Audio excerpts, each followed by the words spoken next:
Hey class, this video is just for talking about the videography project and how I suggest you guys to approach it. Again, with it being an adjustment to the class format, you shouldn't have to worry about making it mind-blowing or stupendous. You're just going to have to work with what you got, work with your resources. I will also post with this video that I'm making right now also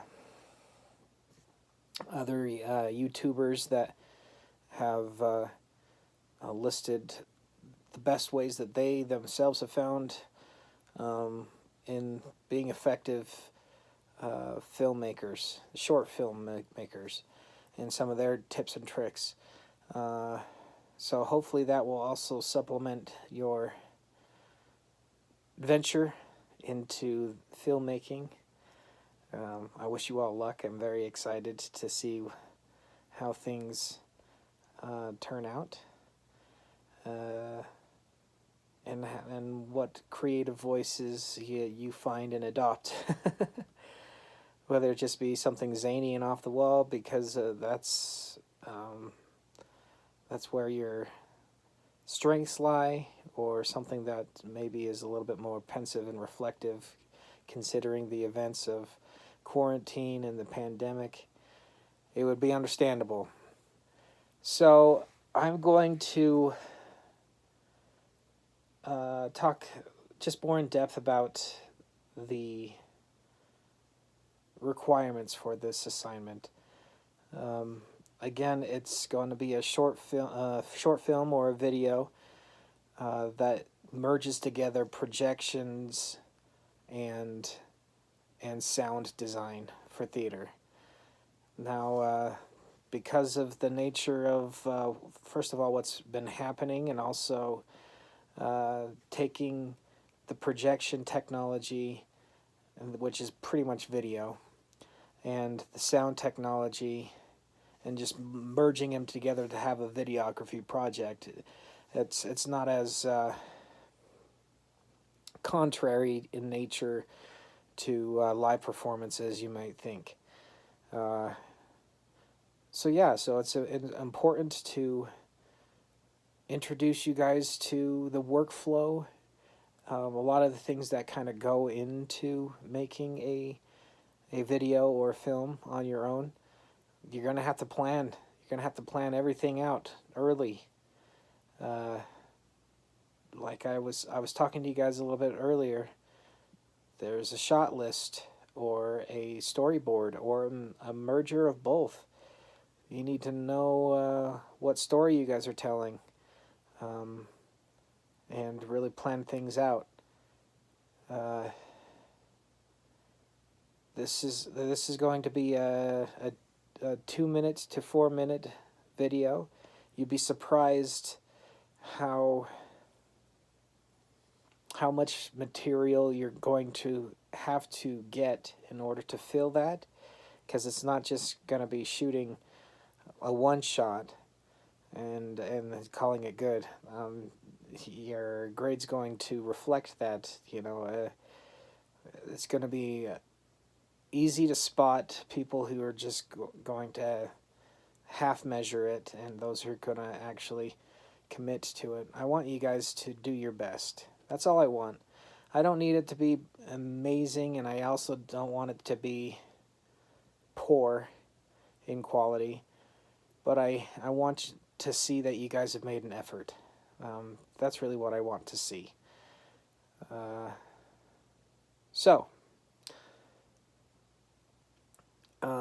I usually give a little bit of a prompt as to how to make what's the subject matter and things like that. Before, it's been like a theme like out of the box, or where's the body, or something like that. And I'm also going to be posting a video that has 10 ideas, pretty good ideas for a short video, for short film and video. But I want you guys to think in your approach about art in the face of a pandemic, art in the face of quarantine. I think there's some pretty rich material, to little gold nuggets to mine from this nasty situation. And I mean, maybe even incorporate the three S's. The three S's are, something that's important for the survival of mankind. Is the three S's. So one is shelter, one is sustenance, and the other is storytelling. Now, in order for, again, mankind or us in this day and age to survive this quarantine, to survive this pandemic, we will need those three things: a shelter or security, sustenance, and storytelling. So I want you guys to reflect upon that. And I'm really looking forward to what you come up with, especially considering that each of you are going to have to do this by yourself. I am also going to attach a video, kind of a tutorial as to how to capture sound and design sound and layer it over your video. Now, there's going to be some sound that you're going to capture with your phone when you're recording, and that's fine. But there's also going to be some sounds that you're going to have to layer in post-production.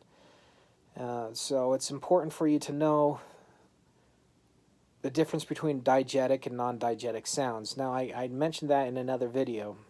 What does diegetic and non-diegetic sounds, what does that mean? And the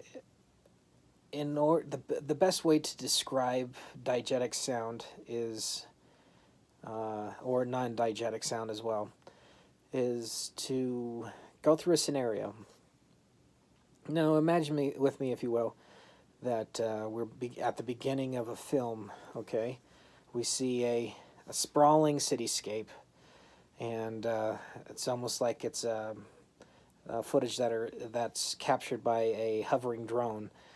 But we're flying in through this cityscape, and there's some music playing, and it's in full stereo. It's high quality, and nicely balanced, and it's not condensed, and it's not tinny. It's just like a high quality sound of this music playing. And as it flies through the cityscape and it weaves through buildings, it slowly comes upon a car, and we jump cut into the car. But with that jump cut, the sound's changed. And obviously we're no longer looking at the outside of the car, but the inside of the car, specifically at the stereo, the car stereo. And now the quality of this song, the song itself hasn't changed, but the quality has changed. It's now tinny. It has static to it. It's condensed. It's maybe not as clear as the previous sound. Now, what has happened? Obviously, you guys can't answer. So I'll tell you what happened. We went from a non-diegetic sound to a diegetic sound, meaning sound that is not of the world that you're showing, to a sound that exists in that world that you're showing. Now, with you guys wanting to tell your own stories, there's going to be some of you who incorporate like a voiceover, like a cognitive, like in the brain, thoughts and reflections on the world, and that would be considered sound not of the world. It would be non-diegetic sound. When you go see a Marvel movie, you know, the Avengers fighting, there, you don't see any orchestra, you know, playing in the background, this rousing battle hymn. You know, it's something that is not of the world, but it does bring a score. What the score does, what non-diegetic sound does, is it gives a mood, and it impacts the emotions of the story, and it reaches out and engages the audience. It's a very powerful tool in a storyteller's kit. So I don't want you guys to take sound design for granted, or have it as a second thought. It's important that not only are you approaching it visually, but also with sound in mind.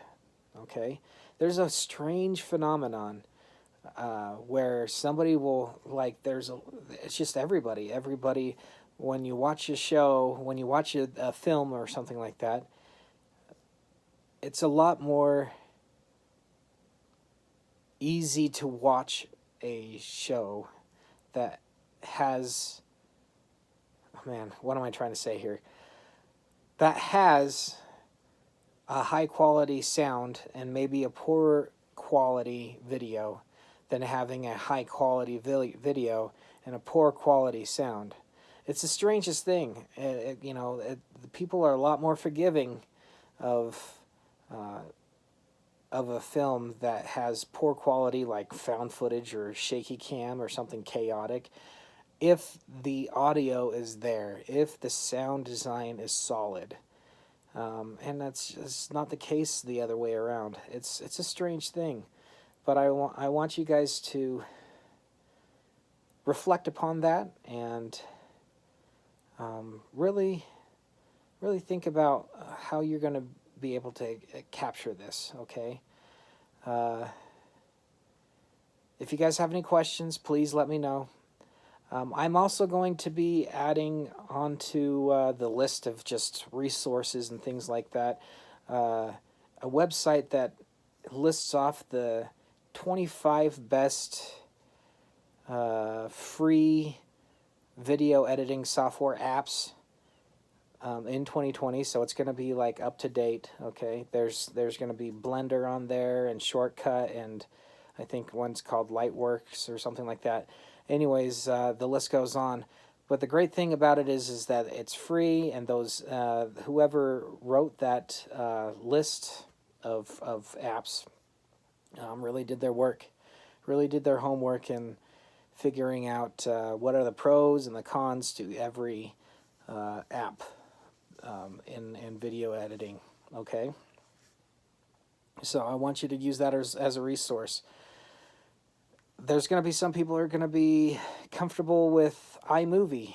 There's going to be some people who are comfortable with the media player and things like that. And I want you guys to just be introduced to the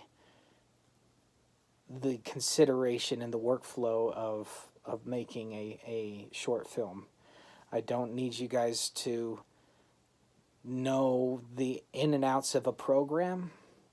I usually demonstrate video editing software using Premiere Pro, which is part of the Adobe suite.